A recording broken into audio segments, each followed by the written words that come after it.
لما معك خبر يا حبيبي، المغرب، دولة المغرب الشقيقة هي أكبر دولة مصدرة للسردين في العالم، وتغزو الأسواق الأوروبية بمنتجات السردين. مثلا احنا نتحدث عن السردين فقط، طبعا في المنتجات المغربية كثيرة ومتنوعة، بس السردين أكبر دولة مصدرة في العالم للسردين المغرب.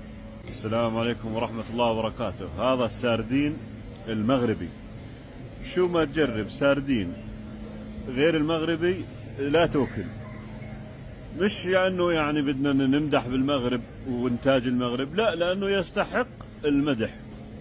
جربت أنواع السردين، هسه بورجيكم إياها الثانية، هاي الإنجليزية ومش عارف شو. بعد المغربي لا تشتري سردين، زي ما بقول لك. ما شاء الله ما شاء الله. طبعا في انواع كثير وبيجي معاها حار وما حار، بس هون مش حاطين. هاي شايف، انتاج المغرب، برودكت اوف موروكو. هذا كمان نوع سردين عندي بالدار، مغربي طبعا، ابولو. شايف، هاي برودكت اوف موروكو، شايف. وهذا نوع ثاني كمان سردين، تعبئة الدرة، كمان صنع في المغرب. شايف، هاي مكتوب هنا صنع في دولة المغرب، صنع في المغرب. يا عيني عليك يا مغرب.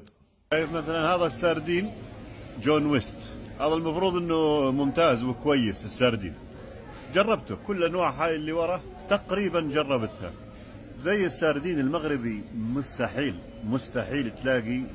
طبعا في اكثر من نوع سردين مغربي، واكثر من يعني شركة بتصدر، وبغدا مكتوب عليه برودكت اوف موروكو، مغربي، اشتري وانت مطمن. هذا ملوش طعمه، طعمته مش لايقه اصلا، طعمته غير جيده الا المغربي.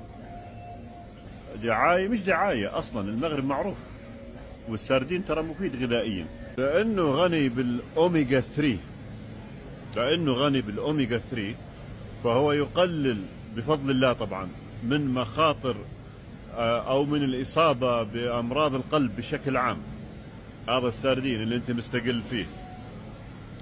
علبة السردين هاي اللي فيها 125 جرام وزنها، فيها 23 جرام بروتين. جماعة الجيم وجماعة العضلات بتلاقيهم بوكلوا سردين وطون وتونة، يعني بالانجليزي سردين وتونة، كمية بسيطة وغنية بالبروتينات. طبعا المنتجات المغربية موجودة بكثرة في بريطانيا، بس اليوم اجى الحظ على السردين من المغرب الشقيق. منتجات جميلة جدا، والخضار والفواكه والزيوت وكل شيء تتمناه من دولة المغرب غالبا تجده في الأسواق البريطانية على الأغلب.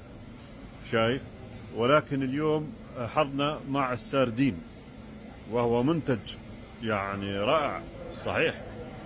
ولذلك نحب أن نسلط الضوء على دولنا العربية الحبيبة التي تنتج ونفتخر بمنتجاتها.